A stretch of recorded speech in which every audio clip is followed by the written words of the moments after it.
Welcome back to the London Futurist podcast.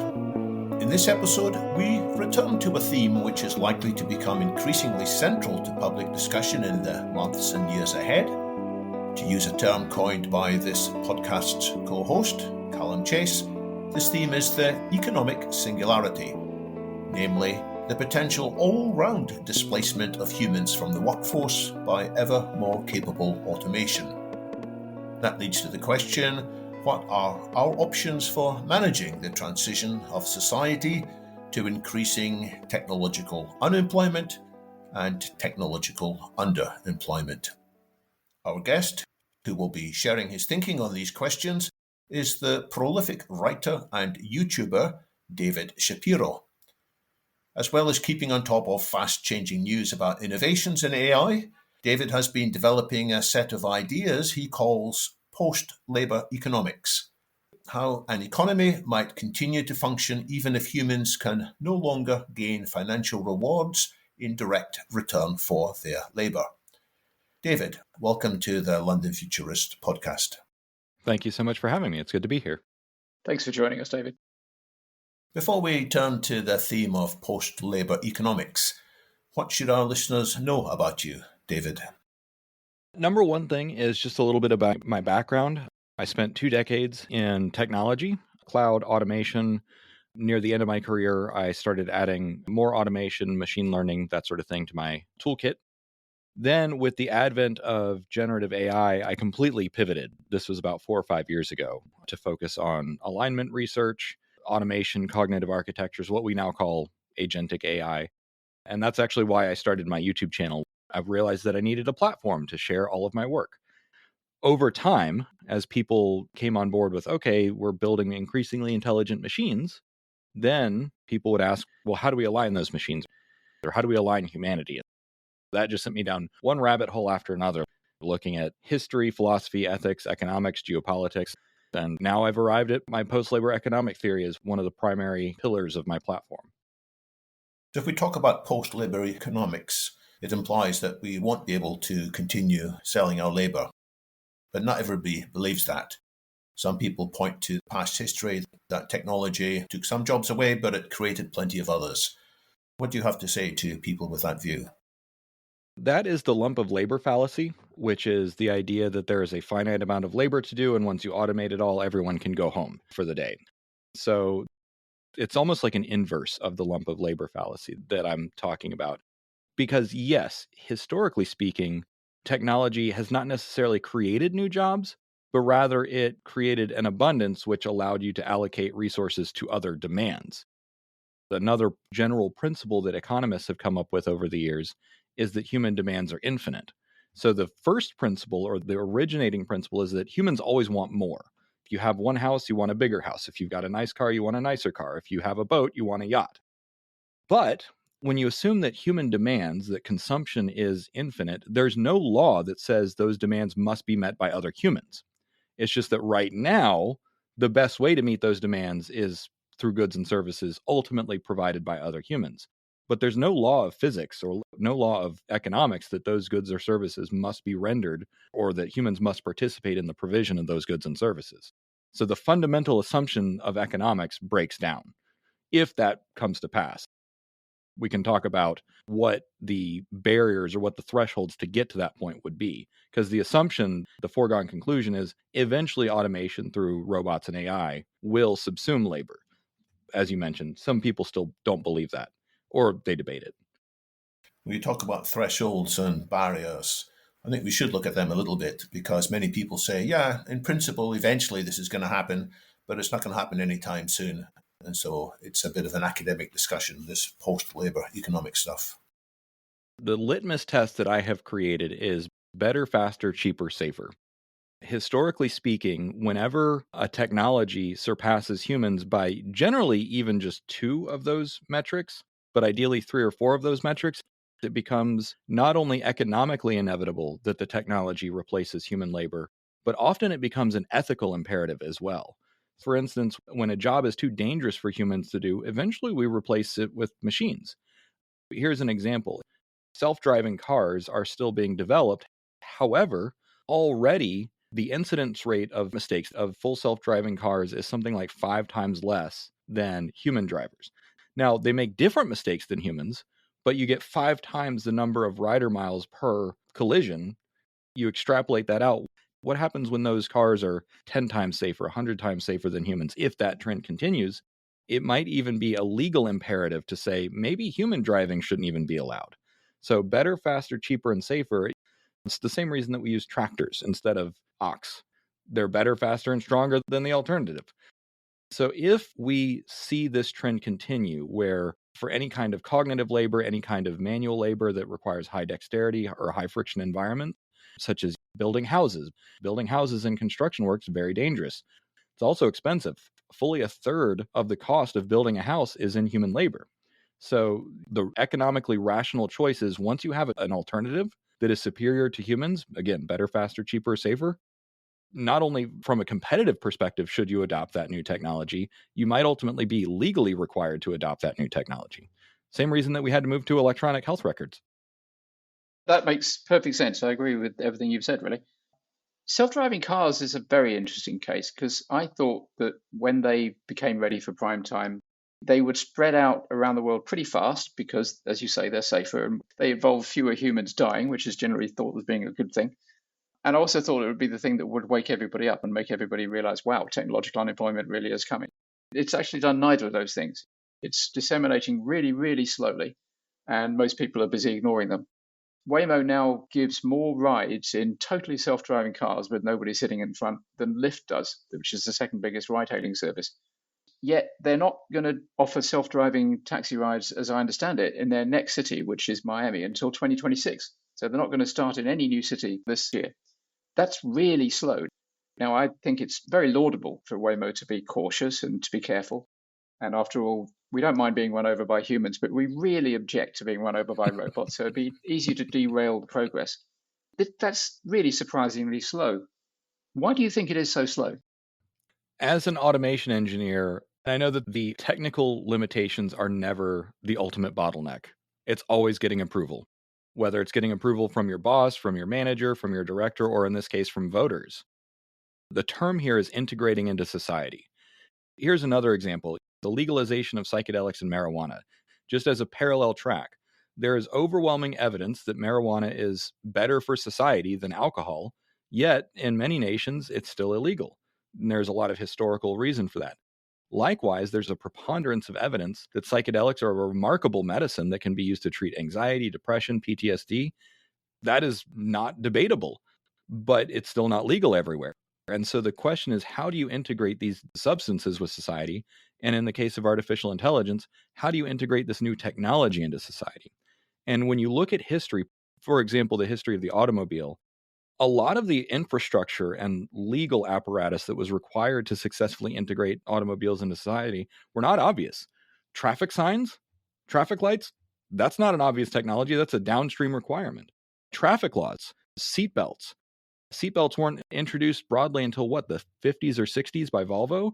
And even then, the company itself resisted putting them in because that was a tacit admission that these things are dangerous. But now it's, of course, standard practice. And then drink driving laws, like making it illegal to operate a car while intoxicated, that didn't come, I think, until the 70s or 80s in some nations and states. So again, there's a lot of conversation that has to come around.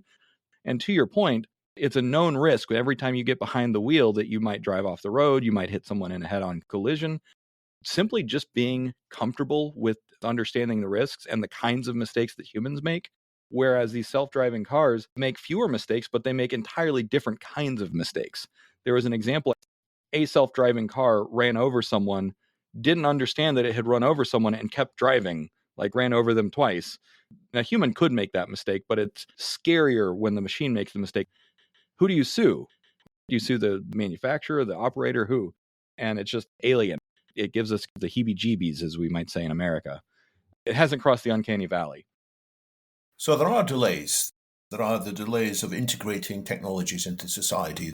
There are delays in figuring out all the side issues, the equivalents of traffic signs and traffic lights and seatbelts. How long are these delays going to hold up the transition to the situation in which few people can earn a living by selling their labor? Is it going to hold it up for decades, or are we talking about a transition sometime in the 2020s and 2030s? Historically speaking, and what I will caution is history often repeats itself, but more often than not, history just rhymes with itself. Historically speaking, whenever a brand new technology has been introduced, at least in the last century, it usually takes about 1 to 2 decades for full integration. In the past, it was much longer. It took a full century for the steam engine to really be successfully commercialized and deployed. We don't have a century this time around just by virtue of all the other technological infrastructure. The internet allows for far faster distribution. Global supply chains allow for far faster distribution. And legal frameworks aside, political willpower aside, there's also a tremendous amount of skepticism in businesses. AI is still an unproven technology to some, and to others, it's a game changer. When I started my technology career, cloud virtualization was a pipe dream. Nobody believed in it. Now, everyone does it. Amazon, Google, Microsoft, that is their flagship service offering. I knew it back in 2007 because I was at the front leading edge of that technology. And I said, this is very obviously the way of the future. It took 10 years before the rest of the world caught on to the fact, but now it's a foregone conclusion. Likewise, I think we're kind of at that same inflection point where the leading experts are saying, okay, this is very obviously the way of the future. Now it's a matter of building consensus and establishing best practices. So you think maybe a decade until the economic singularity, maybe a decade until, say, 90% of people are unemployable? 2035, that sounds pretty reasonable when you think about everything that is happening alongside this. First and foremost, artificial intelligence models are very intelligent already. Robotics companies are making huge strides, and it's not just one. There's no first mover in the robotics space. There are half a dozen American companies, plus at least 2 or 3 Chinese companies, all leading the charge in robotics. And that is going to have a huge knock on effect. Just the first order effects of dislocating basic labor, but then the second order effects of increasing the intelligence of these robots. Because remember, you've already got ChatGPT in your pocket that has PhD level knowledge on many topics. Well, now it's going to be in every robot. And the current forecast that some forecasters are looking at is 1 robot to every 3 humans, or vice versa, 3 robots to every 1 human in 10 years. The economic impact of that is difficult to imagine. So is it your view that pretty much everybody, I mean, everybody except a tiny number of people, will be unemployable? Or do you think there'll be most people unemployable and there will be jobs for others? I actually had a really hard time figuring this out. The original approach that I took was looking at supply side.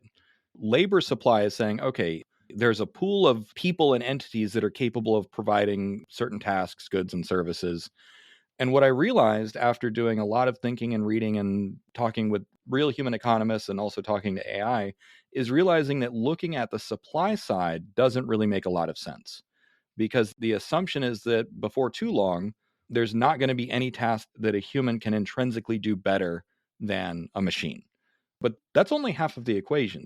The other half of the equation is looking at the demand side, which is, in what cases will a human pay for another human? In which situations will you pay a premium for the privilege of interacting with a human or getting a human to provide you a good or a service? If you go to concerts or sports games, or you watch YouTube, you watch your favorite influencers, there's plenty of conditions in which case human preference is, I don't care if a machine can do it, I still want a human in front of me. And so by looking at the demand side, I think that will provide a better understanding as to what kinds of jobs are likely to persist. For instance, even us podcasters, humans just like hearing the opinions of other humans. We're biologically hardwired for that. This could be just a coping mechanism on my part, but I think that us 3 here are safe, at least for now. That's nice to hear. I'm not entirely sure I agree, but it's nice to hear. So your view then is that there will be jobs, not just work, but paying jobs, perhaps even jobs that pay enough to live on, for the foreseeable future. Yeah, certainly some are going to go away very quickly. And one thing that I will point out is that employment as we understand it, I don't think will be the primary driver of the economy in the long run. There's a book that I'm working on with my co-author and co-host, Julia McCoy, called The Great Decoupling. The primary thesis is labor and business are about to get a divorce. We've been in a codependent marriage for the last several thousand years, and nobody's really happy in this arrangement. Businesses don't like how expensive and needy and demanding human workers are, and human workers don't like how exploitative and callous businesses are. It's not working for anyone. We all want to go our separate ways. Okay, so if you imagine that businesses have this economic imperative to replace us with AI and robots, great. But then the next problem becomes, well, if we lose our jobs, the fundamental assumption of politics and economics is that you have labor rights. You have the right to exchange your labor for wages, and that gives you the ability to demand through your wages goods and services, and that keeps the economy going. So then you end up with this deflationary spiral of goods and services become cheaper, but nobody has any money to pay for them. So what happens to the economy? There's several layers to look at it. You can look at it on an individual basis, which is assuming that I need money in the future. Where do I get the money from? That is the primary social contract that I think will disintegrate. And one other thing that I want to say is from a first principles perspective, the idea that we'll be able to provide goods and services more abundantly and much cheaper, that's a good thing, right? AI and robots will make everything cheaper, more abundant, that sort of thing. So the only real problem we have to figure out is that new social contract. Yeah. That new civilizational operating system is what I'm calling it now, which is like, okay, if we lose the labor angle, there's got to be some other way to use the market to efficiently allocate resources. Yeah. The primacy of the market is something that the West has really figured out over the last couple centuries. But if the labor market itself goes away, we need another kind of market mechanism. And I haven't figured that out yet. Exactly. Well, yeah, the distribution question is the big question. And you're absolutely right. The market is a tremendously efficient mechanism for allocating any kind of scarce resources. And there will always be scarce resources. But before we go on to the distribution question, I just want to home in again on this idea that there will be jobs left for humans because humans will be happy to pay for other humans to do things ad infinitum. I think that's true, but I think it will be star economy type jobs.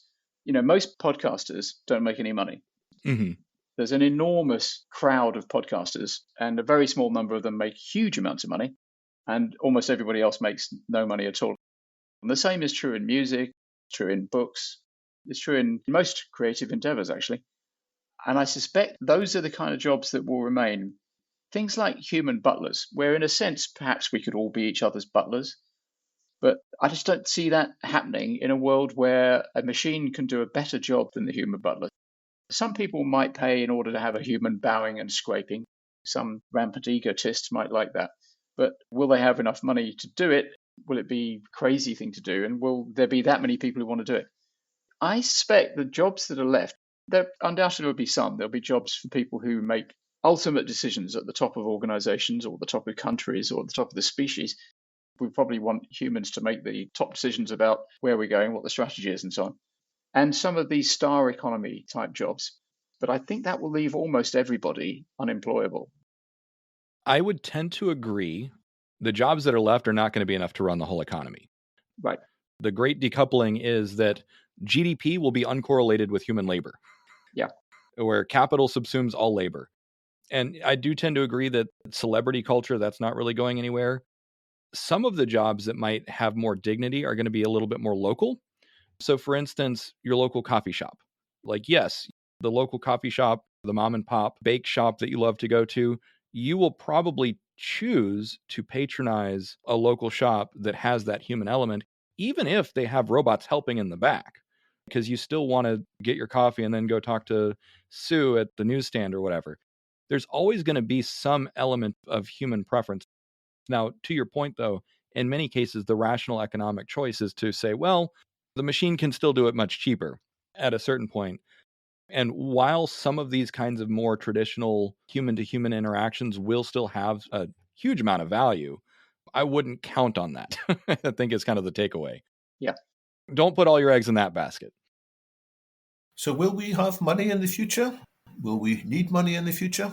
Or will we just be able to enjoy an abundance of everything?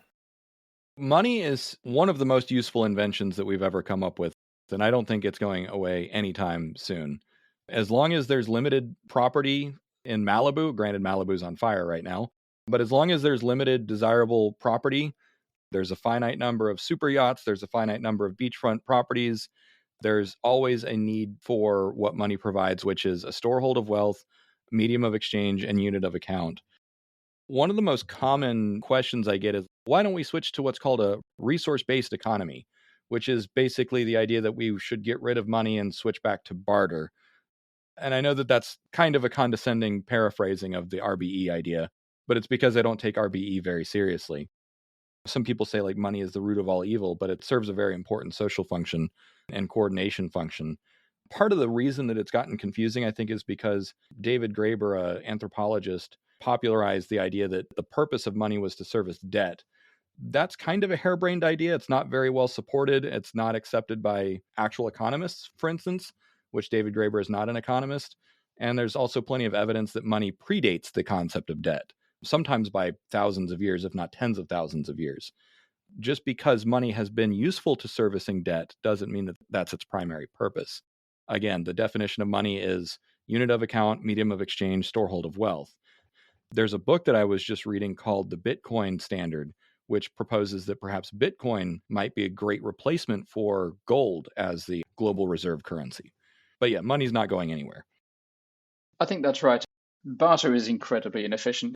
If I've got a chicken and you want a potato, we've got nothing to work with, whereas we can both turn those things into money and then we can do a deal. Yep. So we should get to this question about how the abundance, because I agree with you that in a future economy where AI has replaced human jobs for most people, it's going to be creating massive amounts of wealth. So there's massive amounts of wealth sitting around being generated, and surely we should all be able to share in it and have a wonderful, abundant world. Mm-hmm. And how do we do that? The obvious way, which is repugnant to many people, is, well, you just sort of have a government step in and share it out. So you tax people who are generating the wealth and you give the wealth out to everybody else. Actually, I can't get away from the fact that some variant of that is what we're going to have to do. I'm a capitalist. I don't think it's a terrific idea to have governments determining what we all do all the time. Governments have a role, but not to run every aspect of the economy, because nobody can do that. So some form of not universal basic income, but progressive, comfortable income, perhaps, is what we're going to have to have. We're going to have a taxation on the entities or the individuals who own everything. You could easily have a world where a small number of people own a vast amount of the world economy, and those people need to be taxed to provide the resources for everybody else, because otherwise everybody else dies, which isn't good for anybody. Yeah. The metaphor that I've started using is some sort of redistributive policy would be tantamount to alimony after the divorce. It's not meant to be forever. As I mentioned earlier, we should find market-based solutions. And yes, if everything that I think will happen, and of course it remains to be seen, we haven't seen unemployment spiking yet. It could be a few years off. It might never happen. All of the things that we're speculating here might never come to pass. I would be shocked if we don't see a spike in unemployment. But assuming that we do, we will probably see governments enacting stopgap measures. Even ancient Rome had the grain dole. They figured out that when people can't work, they get angry. And I have what I call my theory of economic agency, which is that in many cases, political willpower is inversely correlated to the economic agency of your citizens. The less economic agency they have, the more angry they get. That's why the French launched the French Revolution. It's why the Arab Spring happened. It's why the Bolshevik Revolution happened. We've seen this pattern play out again and again, particularly in the West and European history. And to take a quick step back, the definition of economic agency is your ability to influence your economic destiny through property rights, job rights, the ability to vote, those sorts of things. So authoritarian regimes, communist regimes, those types of regimes tend to keep people in a very low state of economic agency. And what we're seeing right now is technology and automation are already eroding the economic agency of people in the West. As automation technology started taking off in the 90s, real wage growth slowed down even further than they already had started slowing down since the 70s due to other economic changes. If that trend continues, and by the way, this is not theoretical, we have the data going back 40 years showing that economic agency of workers has been slowly declining in the West. And that's not to say that technology is the only reason. There's a lot of institutional reasons, for instance, all the neoliberal policies. If we can't earn money from selling our labor, how else can we have economic agency? My current hypothesis is that we'll move to an investment-based future. What I mean by that is, let's just assume that everything is going the way that we think that it's going. And that is that capital subsumes labor. And what that means is that the value of your labor basically drops to zero. The only thing that really matters in the future is capital. Who owns the robots? Who owns the AI? Who owns the data centers? Now, obviously, there's plenty of other productive assets. Land will still be valuable. There's plenty of other things that are going to be valuable. But unless you have a piece of that pie, you don't have a way to participate in the economy. So one of the ways that I think that we can shore up economic agency is by basically bringing more things into new kinds of markets. This is where technologies like blockchain, decentralized autonomous organizations, and those sorts of new potential investment vehicles might create a far more inclusive market economy in the future. Here's one way of thinking about it. The vast majority of businesses that exist, you can't invest in. There's only 8,000 companies that you can invest in on the New York Stock Exchange. Now, granted, something like 70 to 90% of the wealth in the world is represented on stock exchanges, but what about the other 10 to 30%? A lot of that is stuff that you just can't invest in. You can't invest in your local bakery. You can't invest in your local forest or your local data center or your local solar farms. One thing that I think is that if we use these new technologies, also, if AI is intelligent enough to dislocate jobs, it's also intelligent enough to run these resources. So then you allow people to buy and manage these resources in a decentralized manner. And then you have a market-based solution that allows for the collective social brain, the hive mind of humanity, to efficiently run all these resources rather than using the government to run everything. I don't think that nationalizing resources is the way to go. That sounds as if you want capital to replace income for everybody, which is fine, except capital tends to get lumpy. It tends to be owned disproportionately by a small number of people. And you could see an economy which is producing vast amounts of wealth. So the economy per se is much, much richer than any economy now. But most of that wealth is likely to be in a small number of hands because that's the way capital tends to work. What's been the great savior and what confounded Marx really was that actually everybody had a pretty decent income. I mean, not everybody, but most people. Still, very small number of people own most of the capital, but everybody had a good enough level of income that we never got anywhere near major revolutionary pressure in the West after Marx. So he was wrong about that. In a future world where nobody can make an income, or almost nobody can make an income, and we're relying on everybody having capital, if capital carries on behaving the way it has done and it sticks in the hands of a small number of people, that's going to be a grim future for most people. And it's going to lead us back to where I started, which is that some form of redistribution is going to be necessary. My great hope, the reason why I think that fully automated luxury capitalism is a possibility, is that the amount of income you would need to have a really good standard of living, say a middle-class American standard of living, wouldn't be all that high. Because if you take the humans out of the production process, they're between a third and a half of most of it. If you use AI to make everything very efficient and energy is virtually free, is too cheap to meter, then the cost of producing the really good standard of living is very low. And therefore, the cost of taxing the people who have the assets to get that low cost but high quality standard of living, that's not onerous. And that seems to me to be our best hope, that we will have to have a distributive economy, but it won't be expensive. It won't be an expensive burden on the people who own the assets. We probably will still have a position where there is massive inequality, much greater inequality than there is now. But it won't worry people too much because everybody will be living a great standard of living. Now, I can see that might come across as Panglossian and ridiculous, but I don't see the alternative. I don't see how else you get from a world with lots and lots of abundance, but most of it being owned by a small number of people, how you avoid the awful situation where most people die. Right.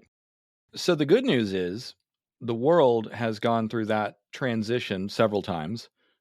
And also taking a step back, the principle that capital concentrates is underpinned by a larger principle, which is that power concentrates. Power begets more power, which allows you to tip the scales further in your favor, and you can create unsustainable systems. The Roman Empire is a prime example.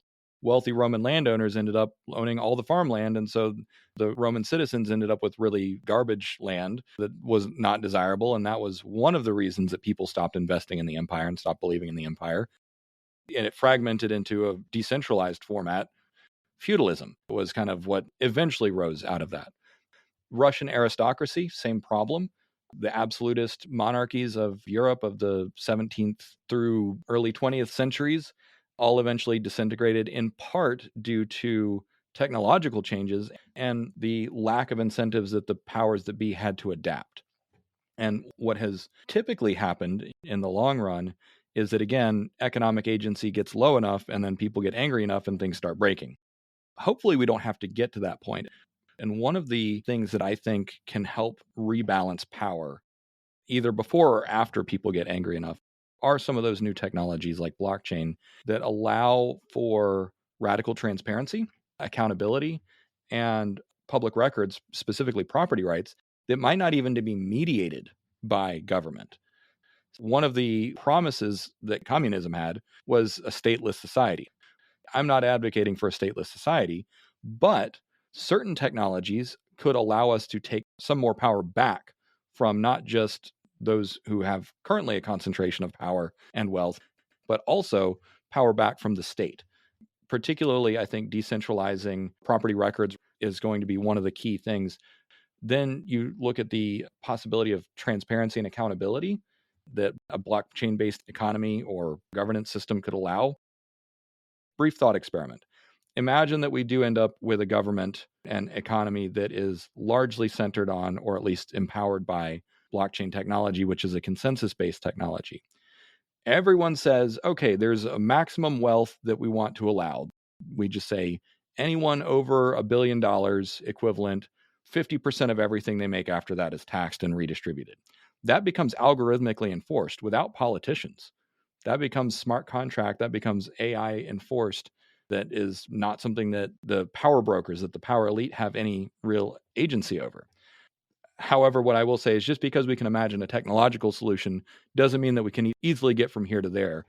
But when you look at the impact that particularly information technologies have had on societies, starting with the printing press and the radio, newspaper, internet, information technologies tend to radically reshape politics over time.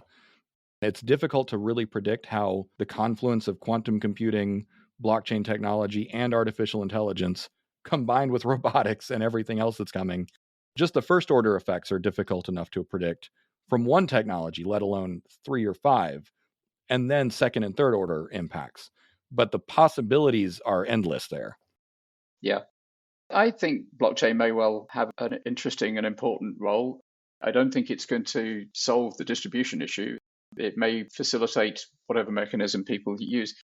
I suspect that the thing that will solve the distribution issue is the blunt fact that people will realize, oops, everybody's going to become unemployed in the next 1, 2, 3 years. And oops, that means everybody dies unless we find a new system. Your suggestion that you're allowed to own up to $1 billion and beyond that you get taxed at 50%, that's the kind of thing that would do it. That would easily generate enough income to some redistributive entity in the center, whether it's a state or a blockchain mediated collective or whatever it is. Whatever it happens to be. That would generate easily enough assets to give a really good standard of living to everybody. There's going to be an enormous change. Imagine certain very famous billionaires at the moment, the reaction they might have to being told, you can have $1 billion and after that we tax you 50%. I think they'd go bonkers. But we're going to have to make a decision, something like that. Mm-hmm. Humanity is quite good at reinventing itself on the turn of a sixpence when it really has to. And so I imagine we probably will. It's just that it will be very bumpy, and it will be particularly bumpy if we haven't given the matter much thought before we get there. And right now, we're not giving the matter much thought. This conversation we're having, I don't think very many people have this detailed conversation about what we do if and when technological unemployment arrives.